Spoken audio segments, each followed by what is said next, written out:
मेरे पास कई सारी किताबें पढ़ी हैं, पर उसमें से बहुत सारी हैं जो नॉवेल्स हैं, कविताएं हैं, और बहुत सी हैं जो बहुत मोटी मोटी हैं।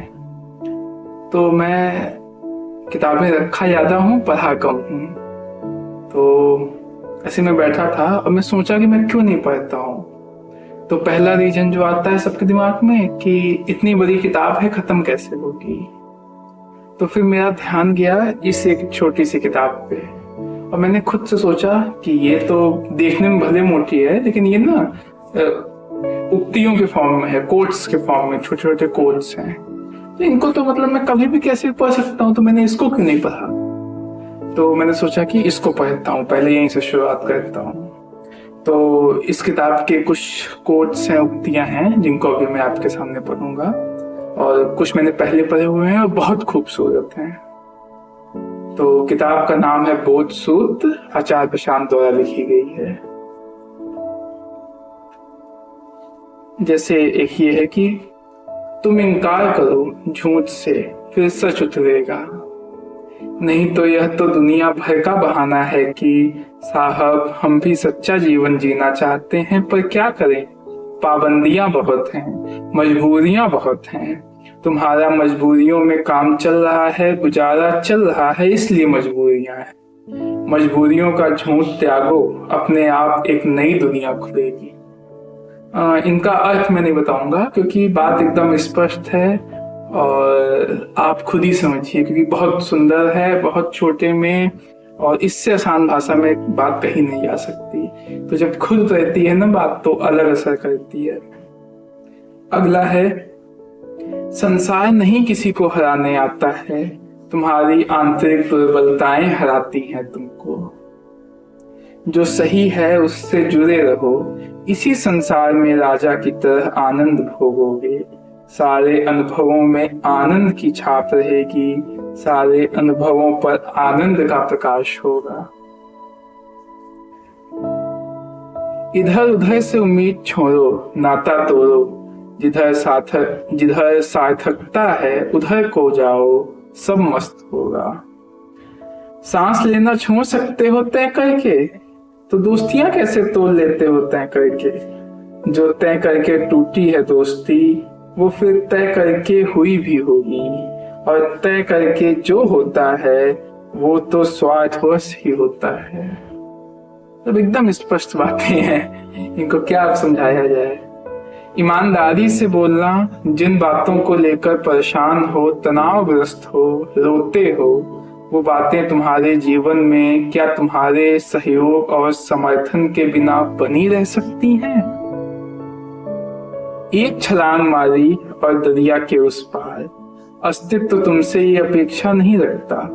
तुमसे इतना ही कहा जाता है कि जीव होते हुए अपनी समस्त सीमाओं के साथ, अपने समस्त दोषों और विकारों के साथ जो तुम थोड़ा सा कर सकते हो वो जरूर करो।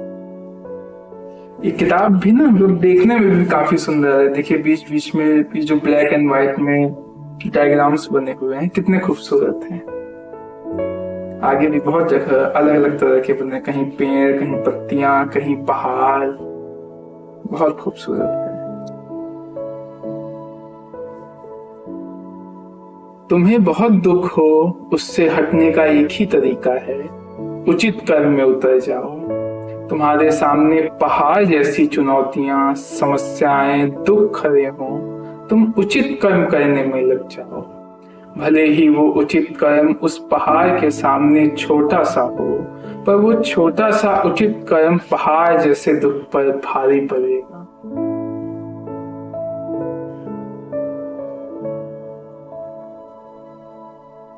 मिट नहीं जाएंगे आप अगर अपने जो झूठ हैं, फरेब हैं, आडंबर, मिथ्या हैं, उनको मिटा दिया तो। थोड़ा विश्वास तो करके देखिए, वो सब मिटेगा, आप नहीं मिटेंगे, आप रहेंगे। अपनी हस्ती पर भरोसा करें। आप अपने आप को जितना जानते हैं, आप उससे कहीं ज्यादा सामर्थ्यवान हैं। डर को आमंत्रण देते हैं, तुम्हारा लालच, तुम्हारी आसक्तियां, तुम्हारी आशा।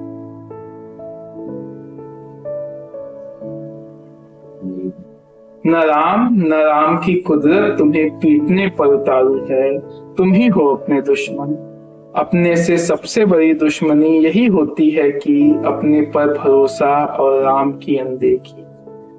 अब राम कौन है, इस पे बहुत बोला जा सकता है, और आचार्य प्रशांत जी किस तरह से राम को समझाते हैं वो आप उन्हीं से सुनिए।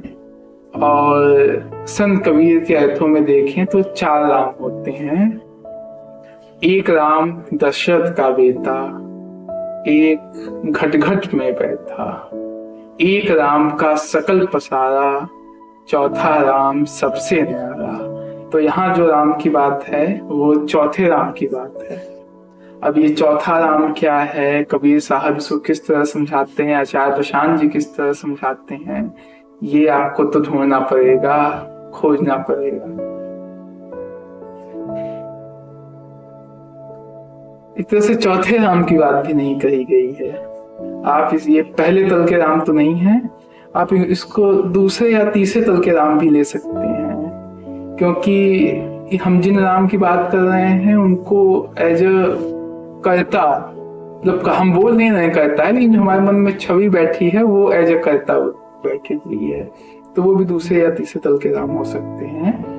मैं जो बोल रहा हूँ भूल जाइए, मेरा ये उद्देश्य नहीं था कि मैं इसके बीच में कुछ अपनी बात रखूं, आप खुद खोजिए, मैं बस पढ़ूंगा। अगर संसार में ही गति करनी है तो संसार में उसकी तरफ गति करो जो तुमको या तो तुम्हारे भीतर पहुंचा देगा या आकाश पहुंचा देगा। तुम्हें अपनी मांगे पूरी नहीं करनी है, तुम्हें तो मुक्ति चाहिए मांग करने वाले से। कितना सुंदर है। तुम्हें अपनी मांगे पूरी नहीं करनी है, तुम्हें तो मुक्ति चाहिए मांग करने वाले से। और पाने योग्य क्या है जीवन में, उसे शांति कहते हैं, उसे सरलता कहते हैं, उसे ध्यान कहते हैं, उसे प्रेम कहते हैं। वो चाहने से मिलता नहीं, वो तो चाह के मिटने से मिलता है। आप ये किताब लें और पढ़ें, मतलब लगभग 265 पेज के आसपास है, 268 पेज, और बहुत सुंदर, बहुत सुंदर। देखिए तो किताब एक बार देखिए। 2-3 और पढ़ूंगा।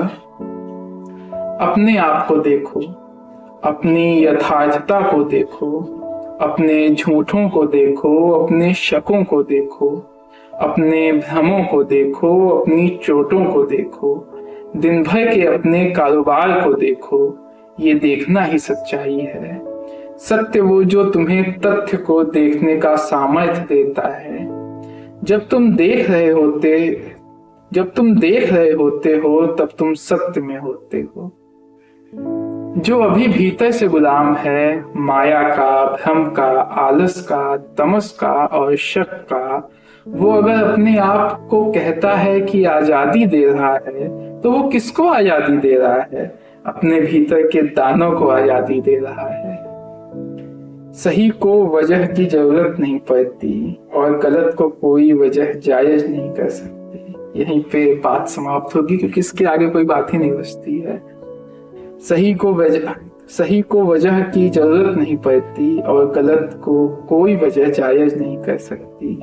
आप अगर अपने जीवन में कुछ भी गलत पकड़े हुए हैं और अनेकों बहाने बना के उसको जायज ठहरा रहे हैं, तो आप कितना भी प्रयास कर लीजिए, आप उसको जायज ठहरा नहीं पाएंगे, क्योंकि आप जानते हैं कि वो गलत है। और जो सही है उससे आप कितना भी मुंह चुरा लें, पर आप उससे मुंह चुरा नहीं पाएंगे, क्योंकि आप जानते हैं कि वो सही है। बहुत शुद्ध पुस्तक है, आचार्य प्रशांत द्वारा लिखी गई।